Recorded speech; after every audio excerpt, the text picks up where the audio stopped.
NCP শাপলা চেয়েছে এবং আমরা বাংলাদেশের সমস্ত মনোগ্রামে শাপলাকে সেন্টার প্রতীক হিসাবে দেখি এবং রাষ্ট্রের মনোগ্রাম বলি অন্যান্য জায়গাও। কাজেই আমার মনে হয় এনসিপি এটি চাওয়ার জন্য চেয়েছে, তাদের নিশ্চয়ই বিকল্প প্রস্তাবনা রয়েছে এবং শাপলাকে দেওয়া হলে বিতর্ক বেশি হবে, কনফিউশন বেশি হবে। আবার এনসিপির কোনো নেতা যেরকম শাপলার সাথে ধানের শীষকে তুলনা করেছেন, দুটিও তুলনীয় না। কাজেই এনসিপি আমার ধারণা যে হয়তো শাপলা পেলে এক ধাপ এগিয়ে যেত মনে করতো, কিন্তু তাদেরকে রেশনালাইজড হতে হবে। দেখুন, রাজনীতিতে প্রতীক কখনো কখনো গুরুত্বপূর্ণ, কখনো কখনো রাজনৈতিক আদর্শ গুরুত্বপূর্ণ। এনসিপির যেখান থেকে জন্ম, বৈষম্য বিরোধী আন্দোলন, তারা হাসিনার মতো একজন স্বৈরাচারকে বিদায় করতে পেরেছে। তাদের জন্য একটা যে কোনো প্রতীক নিয়ে সঠিক রাজনীতি থাকলে তাদেরকে ঠেকিয়ে রাখা কঠিন হবে।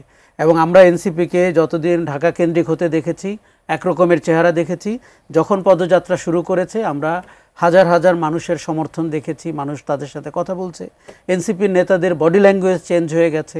কাজেই রাজনীতির এই ধরনের ব্যাকরণ তারা আস্তে আস্তে শিখবে এবং আমার ধারণা, আমি আশা করি গণ অভ্যুত্থানের নেতারা রাজনীতিতেও ভালো করুক। আপনি একটা জিনিস খেয়াল করবেন যে এইসব, আপনি একটু আগে বলছিলেন যে সনদের ব্যাপারে, দেখুন জুলাই সনদ হওয়া উচিত এবং জুলাই সনদ জুলাইয়ের ভেতরেই হওয়া উচিত। কাজে এটাতে ঠিক হুমকি দেওয়া অথবা আন্দোলনে চলে যেতে হবে, এগুলোও খুব বেশি কথা, মানে রেশনালাইজড কথা না। কেন হওয়া উচিত? কেননা আমাদের প্রায় 1 বছর পূর্তি হচ্ছে জুলাইয়ের শেষে বা অগাস্টের 5-এ। তার আগেই যেন আমরা অন্তত লিখিত আকারে জানি যে এই ঘোষণাটি কী, ঘটনাটি কী ঘটেছিল এবং সেখান থেকে বাংলাদেশ রাষ্ট্রের যে নতুন বন্দোবস্ত আমরা বলছি সেটি আসলে কি।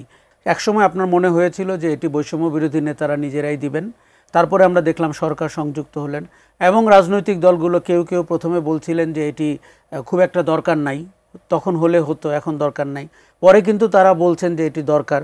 এখন তারা বলছেন সংবিধানের কোন জায়গায় এটি স্থান হবে, তাই তো?